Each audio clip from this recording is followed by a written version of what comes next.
Hello friends, welcome to Shammu's kitchen. ఇవాళ prawns బిర్యానీని చూపిస్తున్నానండి. చాలా సింపుల్గా, చాలా త్వరగా చేసుకోవచ్చు. ఈ న్యూ ఇయర్కి ఈ బిర్యానీని చేసుకొని అందరితో పాటు ఫ్యామిలీ అండ్ ఫ్రెండ్స్తో షేర్ చేసుకొని ఎంజాయ్ చేయొచ్చండి. చాలా ఈజీగా చేసుకోవచ్చు, చాలా త్వరగా అయిపోతుంది. ఈ బిర్యానీ చేసుకోవడం కోసం ఇక్కడ నేను క్లీన్ చేసుకొని ప్రాన్స్ని తీసుకున్నాను. 500 to 600 గ్రామ్స్ వరకు ఉంటాయండి. ఇవి పెద్దవి తీసుకున్నాను.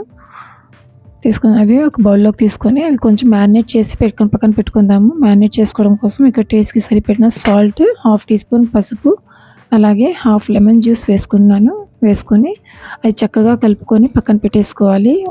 30 మినిట్స్ వరకు అవి మ్యారినేట్ అవ్వడం కోసం పక్కన పెట్టేసుకొని, అలాగే బిర్యానీ కోసం రైస్ని వాష్ చేసి తీసుకుందాము.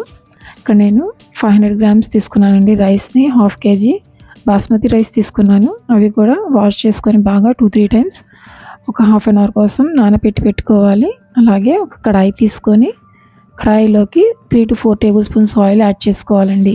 ఆయిల్ బాగా వేడైన తర్వాత అందులోకి 3 మీడియం సైజ్ ఆనియన్స్ని స్లైసెస్గా కట్ చేసి వేసుకుంటున్నాను. అవి మేము బ్యారిస్టా అంటారు కదా, అలా గోల్డెన్ కలర్లో వచ్చే వరకు ఫ్రై చేసుకోవాలి. ఆనియన్స్ని ఫ్రై చేసుకున్న తర్వాత వాటిని ఒక స్టైనర్లోకి తీసుకొని ఆయిల్ అంతా డ్రైన్ అయిపోయిన తర్వాత ప్లేట్లోకి తీసుకొని చల్లారడానికి పక్కన పెట్టుకుందాము. ఇప్పుడు అదే సేమ్ కడాయిలోకి ఆయిల్ ఎక్కువైతే రిమూవ్ చేయవచ్చండి, లేకపోతే సరిపోతుందంటే అదే ఆయిల్లోకి 3-4 యాలక్కాయలు, అలాగే లవంగా, దాల్చిన చెక్క, ఒక స్టార్ అనీస్, 2 బిర్యానీ ఆకులు, 1/2 టీ స్పూన్ షాజీరా వేసుకోవాలి. అవన్నీ కొంచెం స్ప్లాటర్ అయిన తర్వాత 2 టేబుల్ స్పూన్స్ అల్లం వెల్లుల్లి పేస్ట్ వేసుకోవాలి. అల్లం వెల్లుల్లి పేస్ట్ కూడా వేసుకొని అవి కలుపుకుంటూ ఫ్రై చేసుకొని అందులోకి ఇక్కడ నేను 4 పచ్చిమిర్చిని పేస్ట్ లాగా చేసుకొని వేసుకున్నానండి. వేసుకొని అది కూడా బాగా కలుపుకుంటూ ఫ్రై చేసుకోవాలి పచ్చి వాసన పోయే వరకు. నేను ఇందాక స్టార్టింగ్లో షాజీరా వేయడం మర్చిపోయానండి, అందుకని ఇప్పుడు వేస్తున్నాను. అవి కొంచెం స్ప్లాటర్ అయిన తర్వాత ఇప్పుడు అందులోకి 3 టొమాటోస్ని, మీడియం సైజ్ టొమాటోస్ని బాగా ఫైన్గా చాప్ చేసి వేసుకోవాలి. టొమాటోస్ కూడా కలుపుకుంటూ చక్కగా సాఫ్ట్ అయ్యే వరకు కుక్ చేసుకోవాలండి. అలాగే రుచికి సరిపడిన సాల్ట్ కూడా యాడ్ చేసుకొని బాగా కలుపుతూ టొమాటోస్ అన్నీ కూడా బాగా సాఫ్ట్ అయిపోవాలండి. అలాగే ఆయిల్ సపరేట్ అవుతుందన్నగా ఫ్లేమ్ని లోలోకి చేసుకొని ఇందులోకి 1 కప్ పెరుగుని బీట్ చేసి వేసుకోవాలి. లమ్స్ ఏమీ లేకుండా, ఉండలేమి లేకుండా వేసుకోవాలండి. అది కూడా కొంచెం కుక్ చేసుకున్న తర్వాత ఆయిల్ సపరేట్ అవుతున్నప్పుడు అందులోకి 1/2 టీ స్పూన్ పసుపు, 1 టీ స్పూన్ కారం వేసుకొని చక్కగా కలుపుకుంటూ కుక్ చేసుకోవాలండి. పెరుగు అంతా కూడాను కుక్ అయిపోయిన తర్వాత ఆయిల్ సపరేట్ అవుతుంది చూడండి. ఇప్పుడు అందులోకి మేము ప్రాన్స్ని వేసుకోవాలి. మ్యారినేట్ చేసి పెట్టుకున్న ప్రాన్స్ని వేసుకొని కలుపుకొని బాగా ఇప్పుడు అందులోకి మేము ఫ్రై చేసి పెట్టుకున్న ఆనియన్స్లోని సగం ఆనియన్స్ని అందులోకి వేసుకోవాలి. ఆనియన్స్ కూడా వేసుకొని చక్కగా కలిపేసుకొని కవర్ చేసేసి కుక్ చేసుకోవాలండి. ఇప్పుడు అందులోకి ఫ్రెష్గా చాప్ చేసుకున్న కొత్తిమీర, కొంచెం పుదీనా ఆకుల్ని కూడా వేసుకొని కలిపేసుకొని ఒకసారి 2 మినిట్స్ కుక్ చేసుకున్న తర్వాత కవర్ చేసేసి బాగా దగ్గర పడే వరకు కుక్ చేసుకోవాలండి. చూడండి ఇప్పుడు మధ్యలో చెక్ చేసుకుంటూ కూడా ఉండాలి, అడుగు పట్టకుండాను. చూడండి ఇప్పుడు కుక్ అవుతుంది, కొంచెం దగ్గర పడుతుంది. ఒకసారి బాగా కలుపుకున్న తర్వాత అందులోకి 1/2 చెక్క లెమన్ జ్యూస్ వేసుకొని అది కూడా చక్కగా కలిపేసుకొని అందులోకి సాల్ట్ అవన్నీ ఒకసారి చెక్ చేసుకోవాలని. చెక్ చేసుకున్న తర్వాత కవర్ చేసేసి అవి ఫ్లేమ్ని లోలో పెట్టేసి పక్కన పెట్టేసుకుందాము. అది కుక్ అవుతూ ఉంటుంది. అప్పటి వరకు మేము రైస్ కుక్ చేసుకోవడానికి ఒక బౌల్ పెట్టుకొని బౌల్లోకి వాటర్ తీసుకుందాము. ఆ వాటర్ని బాయిల్ చేసుకోవడానికి పెట్టుకుందాం. అందులోకి కొంచెం లవంగా, దాల్చిన చెక్క, యాలక్కాయలు, ఒక బిర్యానీ ఆకు, 1/2 టీ స్పూన్ షాజీరా వేసుకొని రుచికి సరిపడిన సాల్ట్ వేసుకోవాలి. అలాగే కొత్తిమీర, పుదీనా ఆకులు కూడా వేసుకొని బాయిల్ చేసుకోవాలి. అవి బాయిల్ అవుతున్నప్పుడు కర్రీ చూడండి రెడీ అయిపోయింది.